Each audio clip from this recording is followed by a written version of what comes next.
Class 11 ख़त्म होने वाला है। 2 महीने में क्लास 11 के एग्ज़ाम आ जाएंगे। क्या करूँगा, कैसे दूंगा एग्ज़ाम, मैं फेल हो जाऊँगा। तो ये सब आप लोगों के मन में बहुत सारे डाउट्स होंगे, क्योंकि अभी एग्ज़ाम आने वाले हैं। 2 महीने सिर्फ बचे हुए आपके एग्ज़ाम आने में। 2 महीने बाद आप क्लास 11 से क्लास 12 में चले जाओगे।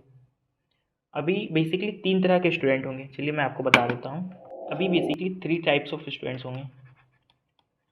3 टाइप्स ऑफ स्टूडेंट्स, ठीक है। पहले स्टूडेंट वो होंगे जिन्होंने सारा सिलेबस कंप्लीट कर लिया होगा, ठीक है। कंप्लीटेड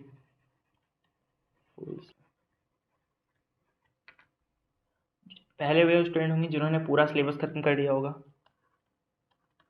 दूसरे वे स्टूडेंट होंगे जिन्होंने अपना सिलेबस लगभग आधा कंप्लीट किया है, ठीक है। मतलब कि पूरा नहीं किया, आधा कंप्लीट किया, वो कंप्लीट करने पे बिजी होंगे अपने। और तीसरे टाइप के स्टूडेंट जो सबसे मेजर टाइप के स्टूडेंट होते हैं, जिन्होंने अभी तक कुछ पढ़ा ही नहीं है, कुछ नहीं पढ़ा है, हाफ सिलेबस, और तीसरा कुछ नहीं पढ़ा है, ठीक है। तो ये जो 2 टाइप के स्टूडेंट है, पहले वाले स्टूडेंट के लिए तो कोई दिक्कत नहीं है। वो तो आराम से क्लास 7 के एग्ज़ाम को निकाल लेंगे और अच्छे नंबर ले आएंगे। लेकिन जो दूसरे और तीसरे हैं, सबसे ज़्यादा तीसरे टाइप के जो बच्चे हैं और जिन्होंने अभी तक कुछ नहीं पढ़ा, ठीक है, तो कैसे वो पढ़कर अच्छे नंबर ला सकते हैं, मतलब कि एक डिसेंट मार्क्स ला सकते हैं, ताकि वो क्लास 12 में जाकर वो अच्छे से पढ़ाई करें, ठीक है। हेलो दोस्तों, मैं हूँ आपका दोस्त और होस्ट आकाश की पढ़ाई। तो क्या क्या आप पढ़ाई करें जिससे क्लास 11th के में आप अच्छे नंबर ला सकते हो। फॉर एग्जांपल 80 मार्क्स के आपके एग्जाम होते हैं, तो 50 मार्क्स के आसपास आप ला सको, ठीक है। 50 मार्क्स एक डिसेंट मार्क्स होता है, ठीक है। तो 45 टू 50 मार्क्स आप ला सको। जिन्होंने अभी तक कुछ नहीं पढ़ा है, सिर्फ 2 महीने में वो पढ़ के अच्छे नंबर ला सकते हैं। तो अभी आपके पास बहुत सारे बुक्स होंगे, ठीक है। जैसे आपके पास अभी क्या होगा, आपके पास एनसीईआरटी है, आर एस अग्रवाल है, आर डी शर्मा है, जेई के मॉड्यूल्स होंगे। तो इतने सारी चीज़ें आपके, ठीक है। तो आपको इन सब चीज़ों में ना ये पढ़ना है, ना ये पढ़ना है, ना ही ये पढ़ना है, ठीक है। पूरा आर एस अग्रवाल आपको पूरा नहीं पढ़ना है, ठीक है। क्या करना है आपको, आपका जो एनसीईआरटी का बुक है, यानी कि ये जो बुक है, ठीक है, तो इसके आपको सारे क्वेश्चंस नहीं करने हैं, ठीक है। एनसीईआरटी के सारे क्वेश्चन नहीं करने, आपको एग्जाम्पल सिप करने हैं, ठीक है। क्योंकि जो अभी के टाइम पे आप देख रहे हो, जो स्कूल के जो एग्ज़ाम्स होते हैं क्लास 11 के, ठीक है, तो वो स्कूल के टीचर ही बनाते हैं, ठीक है। तो उसमें क्या है कि ज़्यादातर वो लोग क्वेश्चन एनसीईआरटी के जो एग्जाम्पल्स क्वेश्चन होते हैं, ठीक है, एग्जाम्पल्स, सॉल्व्ड एग्जाम्पल जो होते हैं, ठीक है, सॉल्व्ड एग्जाम्पल्स की बात कर रहा हूँ मैं। तो सॉल्व्ड एग्जाम्पल्स होते हैं, उन्हें वो देते हैं, ठीक है। तो आप लोग सॉल्व्ड एग्जाम्पल्स को पढ़िएगा, ठीक है। तो आप ज़्यादा से ज़्यादा सॉल्व्ड एग्जाम्पल्स को आप सॉल्व कीजिए। अब जैसे बहुत सारे सॉल्व्ड एग्जाम्पल होंगे जो आप लोगों को समझ नहीं आते होंगे, ठीक है।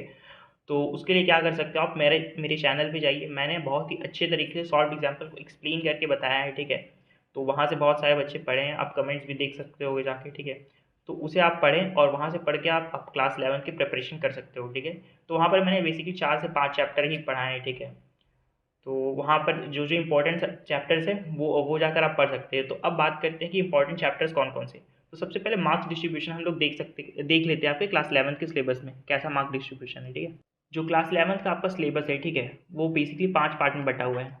Sets and functions, algebra, coordinate geometry, calculus, statistics and probability, ठीक है। आपका सेट्स एंड फंक्शंस कितना है, 23 मार्क्स का है।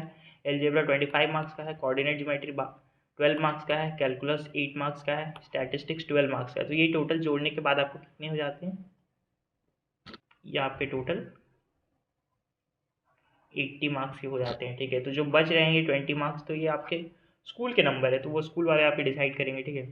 तो अब इसमें से आप देखिए, इसमें से मैं बता दे रहा हूँ कौन कौन से चैप्टर सबसे ज़्यादा इंपॉर्टेंट है, जो सबसे हाईएस्ट मार्क्स के आते हैं। तो आप देख रहे होंगे सेट्स एंड फंक्शंस, ये आपको 23 मार्क्स का है, ठीक है। तो इसके अंदर कौन कौन से चैप्टर आते हैं, तो इसके अंदर आते हैं sets, relation and function, trigonometric functions, ठीक है।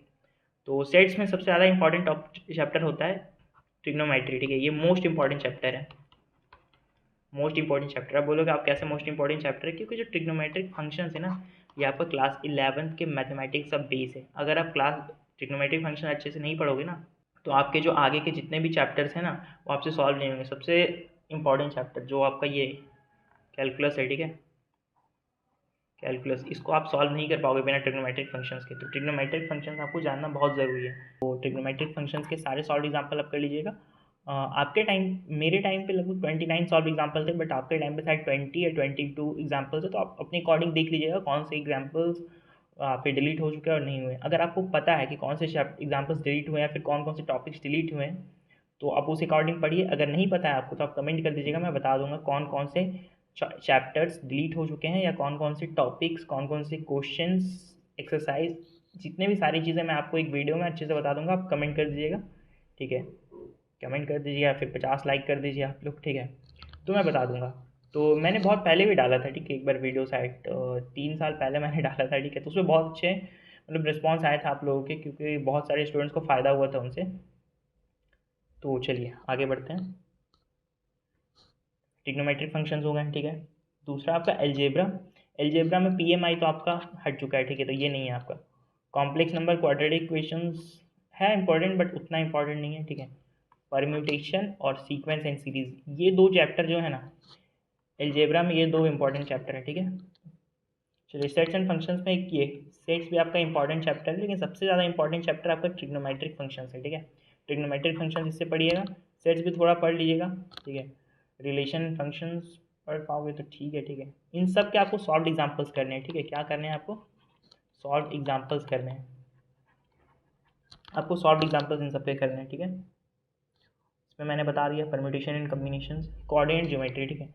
कोऑर्डिनेट ज्योमेट्री में आपका मार्क्स डिस्ट्रीब्यूशन देखिए, कोऑर्डिनेट ज्योमेट्री से आपका 12th मार्क्स का आ रहा है, ठीक है। तो आप इसे स्किप कर सकते हो, ठीक है, क्योंकि ये बहुत ही लेंदी चैप्टर है, आपको मतलब स्टार्टिंग में समझ में नहीं आएगा, ठीक है। बहुत लेंदी चैप्टर है और इसमें बहुत सारे फार्मूला यूज़ होते हैं, आपको याद रखना पड़ेगा। तो इसमें आप स्ट्रेट लाइन्स थोड़ा सा ईजी है, ठीक है, इसे आप पढ़ सकते हो, ठीक है। और इंट्रोडक्शन टू 3D ये भी आपका थोड़ा सा इजी है, ठीक है। तो ये दो चैप्टर आपके इजी हैं, ठीक है। तो इन्हें आप एंड में देख सकते हो, ठीक है। पहले उन सबको कंप्लीट कर लीजिएगा जो मोस्ट इंपॉर्टेंट चैप्टर्स हैं। लिमिट्स एंड डेरिवेटिव, ये अकेला चैप्टर है, ठीक है। ये अकेला चैप्टर आपका कितना है? 12 मार्क्स का है, ठीक है। तो 12 नंबर का आपका ये चैप्टर है, तो 12 नंबर का ये चैप्टर है। तो मैं बोलूँगा कि सबसे पहले इस चैप्टर को आप कंप्लीट कीजिए। तो इस चैप्टर को पढ़ने के लिए आपको क्या चाहिए होगा? ट्रिग्नोमेट्री। ट्रिग्नोमेट्री आपको जानना ज़रूरी है, ठीक है। अगर आप ट्रिग्नोमेट्री पढ़ लोगे तो ये चैप्टर आपका सॉल्व हो जाएगा। तो मैं बोलूँगा सबसे पहले ट्रिग्नोमेट्री पढ़िए, ठीक है। ट्रिग्नोमेट्री के बाद सीधा लिमिट्स एंड डेरिवेटिव्स में आप पूछ जाएगी, ठीक है। लिमिट्स एंड डेरिवेटिव्स आप कर लोगे तो आपके 12 नंबर कन्फर्म हो जाएंगे, ठीक है। चलिए आगे बढ़ते हैं। आगे क्या है आपका? स्टैटिस्टिक्स एंड प्रोबेबिलिटी, ठीक है। तो स्टैटिस्टिक्स एंड प्रोबेबिलिटी आपका कितना मार्क्स का है? ये आपका 12th मार्क्स का है। तो ये इसमें सबसे इंपॉर्टेंट चैप्टर आपका क्या है? प्रोबेबिलिटी, ठीक है। तो ये जो प्रोबेबिलिटी है ना, ये आपका इंपॉर्टेंट चैप्टर है, ठीक है। तो इसमें आप प्रोबेबिलिटी कर लीजिएगा। तो बेसिकली मैंने कौन कौन से चैप्टर बताए, चलिए मैं आपको एक लिख के दिखा बता देता हूँ, ठीक है। तो मैंने कौन कौन से 6 चैप्टर, कौन कौन से चैप्टर मैंने बताए? सबसे पहले मैंने बताया ट्रिग्नोमेट्री, ठीक है, ट्रिगोनोमेट्री। दूसरा मैंने बताया परम्यूटेशन एंड कॉम्बिनेशंस। अरे तीसरा मैंने बताया sequence and series, sequence and series, ठीक है। और चौथा मैंने बताया आप लिमिट्स एंड डेरिवेटिव्स। तो इसमें से ये अकेला आपका 12 नंबर कैरी करता है, ठीक है। ट्रिग्नोमेट्री में आपके लगभग 8 से 9 मार्क्स के ये अकेले आएगा, ठीक है। मतलब 23 मार्क्स में आपका ये मान के चलिए 9 मार्क्स। तो बचे हुए जो दो चैप्टर है सिर्फ 12 या 13 नंबर के आएंगे, ठीक है। तो उसमें भी आप अब बता रहा हूँ, इसके बाद आपको क्या पढ़ना है? सेट्स, प्रोबेबिलिटी, प्रोबेबिलिटी पढ़ना है, ठीक है। तो ट्रिग्नोमेट्री हो गया आपका और सेट्स पहला। दूसरा आपका क्या हो गया? परम्यूटेशन, सीक्वेंस एंड सीरीज, ठीक है। फिर limits and derivative, sets, probability, straight line, straight lines, ठीक है। तो ये 7 चैप्टर आपको कर लेने। ये 7 चैप्टर अगर आप कर लोगे तो आपको अच्छे नंबर आ जाएंगे, ठीक है। मैं क्या 45 के आसपास, 45 to 50 मार्क्स आपके आ जाएंगे। अभी तक आपने अगर कुछ नहीं पढ़ा है तो मैं बोल रहा हूँ, ठीक है। अगर आपने पहले से पढ़ रखा है, ठीक है, तो ये सीरीज़ फॉलो कीजिए और ये 7 चैप्टर आप पहले कर लीजिए, इंपॉर्टेंट चैप्टर, ठीक है। उसके बाद आप आगे के चैप्टर्स में जो बचे हुए, उसके बाद कितने हैं, इसके बचे हुए 7 चैप्टर होते हैं, ठीक है। तो फिर उसमें आप जाइए, ठीक है, क्योंकि ये जो 7 चैप्टर है मैक्सिमम मार्क्स आपके इन्हीं 7 चैप्टर से आते हैं, ठीक है। तो ये 7 चैप्टर पहले आप कर लीजिए, उसके बाद आप आगे के चैप्टर्स में जाइए। तो क्या करना है आपको? सिर्फ सॉल्व एग्जाम्पल्स, सॉल्व्ड एग्जाम्पल सबसे पहले आपको सॉल्व करना है। सॉल्व्ड एग्जाम्पल सॉल्व कर लीजिए, ठीक है। अब सॉल्व एग्जाम्पल से रिलेटेड जो भी एक्सरसाइज के क्वेश्चन होंगे उन्हें आपको सॉल्व करना है, ठीक है। ऐसा नहीं कि जो भी आपको क्वेश्चन मिल रहा है वो सॉल्व कर दीजिए। सॉल्व एग्जाम्पल से रिलेटेड क्वेश्चन है उन्हें सॉल्व कीजिए, उसके बाद आप आगे जाइए, ठीक है। तो मिलते हैं नेक्स्ट वीडियो में।